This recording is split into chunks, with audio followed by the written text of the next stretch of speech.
Part of being a great game designer is caring about our players, not just their experiences in the game, but also how the game affects their daily lives outside of the game.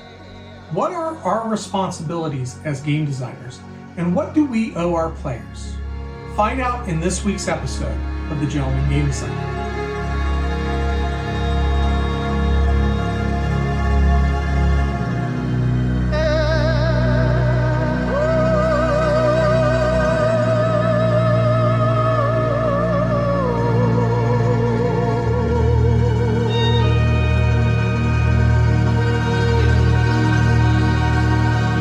This video is the third in a series to teach you the fundamentals of game design.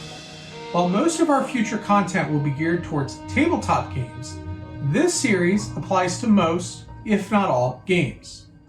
If you still need to watch the first two episodes in this series, definitely go back and watch episode 1.1, Why We Play Games, and episode 1.2, Player Behavior and Goals. They are both linked in the video description below. Today we will dive into some tough topics that we must address if you are going to become a game designer. First, I will talk about how humans experience pleasure and how the brain's reward systems can sometimes malfunction. Then we will talk about magic and wonder and what we owe to our players. The human brain gets pleasure from being rewarded. Sometimes a reward isn't even required, just the potential for a reward. And this can lead to something we call process addiction, where the brain gets addicted to the activity that might lead to a reward, whether or not it is rewarding. When I was in college in 2005, World of Warcraft came out, and I kid you not, 6 people that I went to school with, all who dreamed of being game designers, dropped out of college to play that game. Everyone I knew asked me to play it, but I refused to do so until I graduated. And I am glad that I made that decision, because I will tell you, honestly and truly, that after I graduated, I lost 9 months of my life to that game. And I enjoyed every second of it, don't get me wrong, I loved WoW. But I have lost friends to WoW. I have lost relationships to WoW. I have seen it destroy lives. And I don't say this to take away your enjoyment of the game. I think it is a great game. It is truly a masterpiece in game design. But we cannot ignore what we have all witnessed with our own eyes and ears, with our friends and loved ones who get addicted to some games. Gaming addiction is real, and it does affect millions of people worldwide. And for some folks, it is as financially devastating and challenging to control as gambling addiction or shopping addiction. We will explore this problem more broadly when we cover ethics in game design. But for now, you must recognize this truth about being a game designer. With great power comes great responsibility. Our job as game designers is to manipulate the reward pathways in people's brains such that they have a fun, non-addictive, but engaging experience that entertains them and brings them wonder and joy. One of the best books I've read on understanding the psychology of entertainment is Magic and Showmanship by Henning Nelms. Magic and Showmanship is a textbook for working magicians to captivate and enchant their audience. The big spoiler and open secret about magic is that it is almost entirely cheap tricks. The point of magic isn't to figure out the puzzle of how that cheap trick works, because, well, if you do that, you're going to be very disappointed. The point of magic is to wonder. Even if it's just for a split second, you believe for a moment that the magic is real. And it is that belief that magicians are chasing after. It's that single split second that they train their entire lives to achieve in you.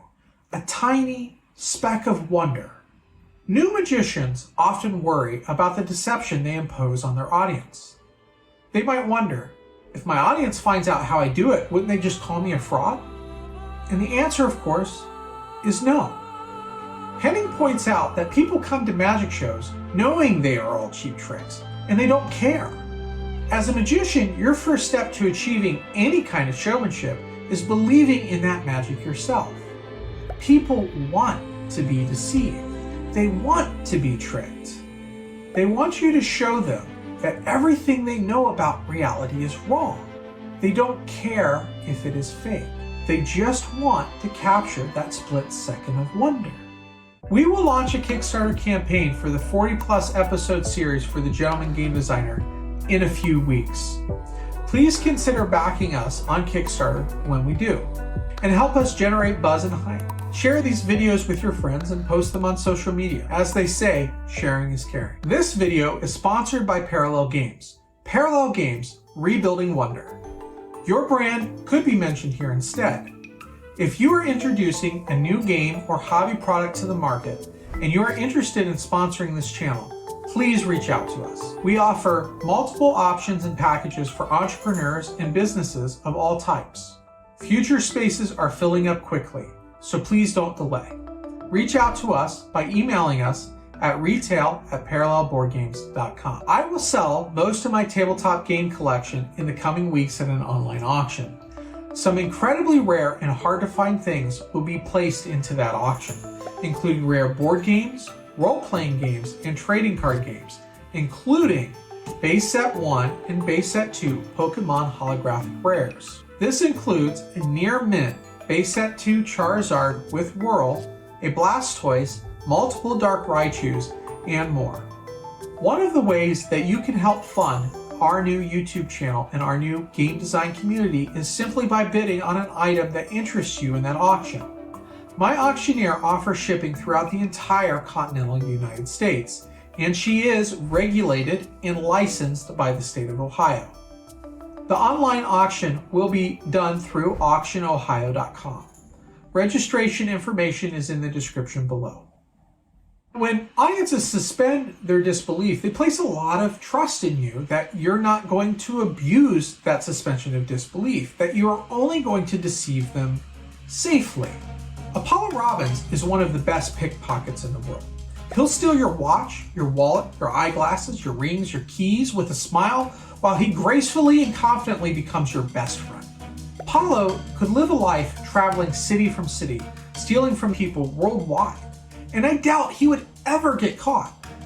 But that is not what Apollo does. Apollo is an entertainer. People pay Apollo to have him come and pickpocket them, and they are brought to joy by his talent. He sparks wonder in them, and he uses his gift and his skill to bring joy to the lives of his audience. Apollo deceives his fans safely and with a smile, and people love him for it because he brings out wonder. Magicians have an ethical code, a powerful secret bond predicated on our shared reverence for the concept of wonder. And in this code, magicians, mentalists, and illusions have shared in their vow never to use their abilities to deceive and trick people in a way that causes harm. No respectable magician would ever dare suggest that they could actually talk to the dead. Sure, a skilled magician might comically fake such things in a stage performance, knowing that you are suspending your disbelief and that you are in on the act. But no magician with honor would ever claim to have supernatural ability. On the other hand, there are lots of charlatans in the world. People who take advantage of that suspension of disbelief, and they turn it against their audience and they exploit them for profit. And these grifters are everywhere. The difference is that the magicians seek to entertain you, while the charlatans seek to entrap you. It is the same with game design. Understanding how to incentivize and manipulate the desires, goals, and rewards in players can empower you with the knowledge you can use to exploit people. Gaming, gambling, and process addictions are real things that you need to worry about in your designs. And please, if you are ever in a position as a game designer where you are asked to implement or work towards some set of mechanics which seem unethical to you, well, then it probably is, and you should walk away. To recap, anytime there's a system that generates random rewards, a user can become addicted to the process of seeking that reward. This is called a process addiction. Gambling addiction, shopping addiction, and yes, gaming addiction are all process addictions. As game designers, we are ethically responsible for eliminating this potential in our players. Gaming addiction is the fault of game designers who care more about money than they do their own audiences. Now that we know how players make decisions and we understand how goals, rewards, and player psychology intersect, we should discuss the 6 significant gamer motivation axes. In next week's video, we will cover the Quantic Foundry gamer motivation model. While Quantic Foundry's model is based on and geared more toward video games, it is an excellent place to begin to understand what motivates players.